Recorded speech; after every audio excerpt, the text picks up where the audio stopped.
mbokk internet yi Wassare TV tey ñoo ngi toog Magdy ñu ngi lay nuyu. maa leen di fay waaw Wassare TV di leen siyaare di leen màggal di siyaare sama bro di leen siyaare aussi voilà di leen ñaanal jàmm. l'influenceur de l'année. amiin yaa ngi yàlla def. mais météo nga ko bu ñu gisee maanaam fu nga jógee ak fu mu toll nii fi nga ak waaw bon c'est vrai mais yàlla baax na de toute façon nit yi moom xam nga man lépp dañ koy bàyyi ak si nit yi ñu ngi gis et que mën nañ def seen propre classement et tout quoi ñun moom voilà ñu ngi ne ñun ñu ngi si ginnaaw ñu ngi ci suuf xam nga di góorgóorlu rek di voilà di xuslu quoi mooy loolu. tey dama seen accélération ak Dan lan la ba tey nga wuy si. bon Dan dafa nekk sama waay nekk sama copain nekk sama doomu ndey xam nga voilà donc bu xewlee nii rek laa mën def ñëw teew. ñu gis Magdy fu mu toll nii si yeneen facette gis nañ Magdy comme chroniqueur si yenn télévision yi comme dans 2STV avec DJ Kheucha gis nañ tamit Magdy comme acteur alors facette yooyu yëpp est-ce que métier bee ko laaj wala dafa am yenn talent boo xam ne moom nekkoon si yow nga mu ko doon ko génne.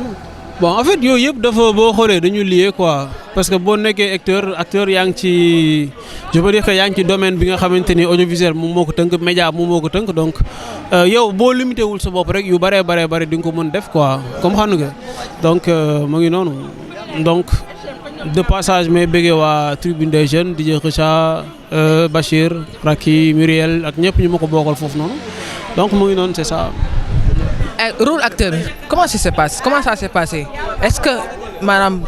benn casting la woon wala da nga toog saa nga gis sa bopp nekk man il est temps ma daal di def ne mel ni acteur. bon pas casting parce que man je pense pas musuma jouer ci benn série man samay propre affaire bopp laay def donc mbir la boo xamante ni da ngay yëkk ni sa bopp ni lii nii tu peux le faire am na lu nekk si yow après nga génn ko exploiter ko comme xam nga c'est juste ay yëg-yëg la quoi yëg-yëg boo yëg ni carrément yow acteur jeu d'acting mu ngi ci yow affaire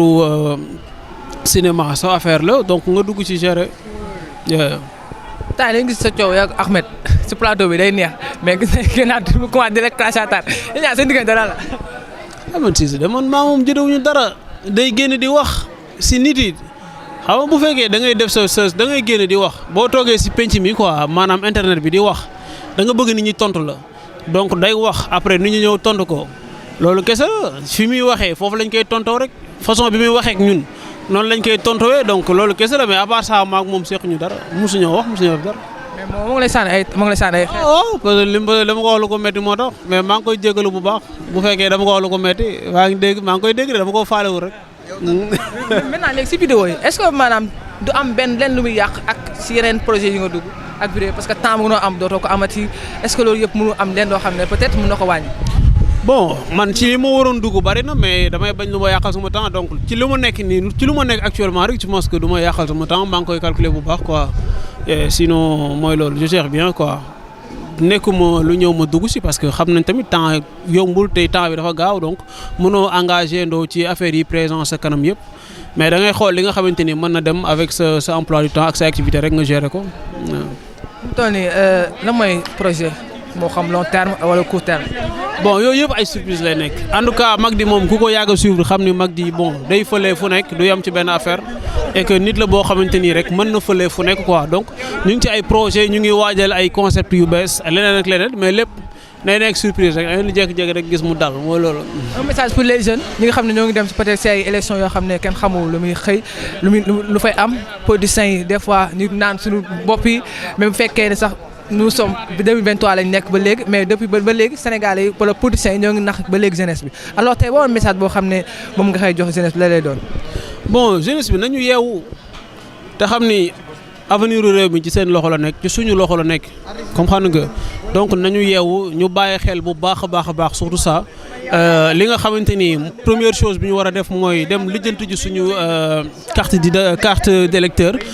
daal di waajal élection yi. et que ñu xam ni waruñu nangu kenn di ñu xañ li ñu moom ñun ñoo nekk avenir réew mi suñu avenir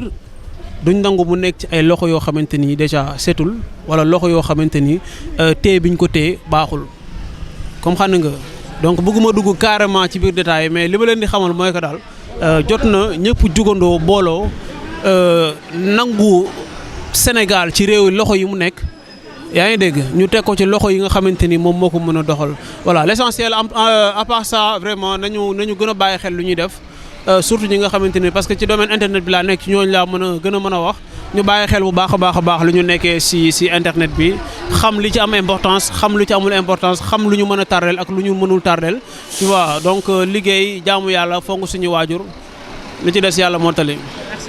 jaa ngeen jëf Wassare. bi ñuy xëcc urus xam naa ne ku jël galam doo pet su may tukkee ti télé bi laay àndal.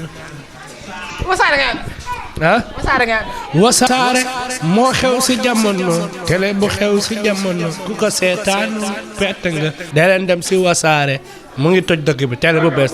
man Youssou Ndiaye maa ngi fa Wassare keng keng rang kiri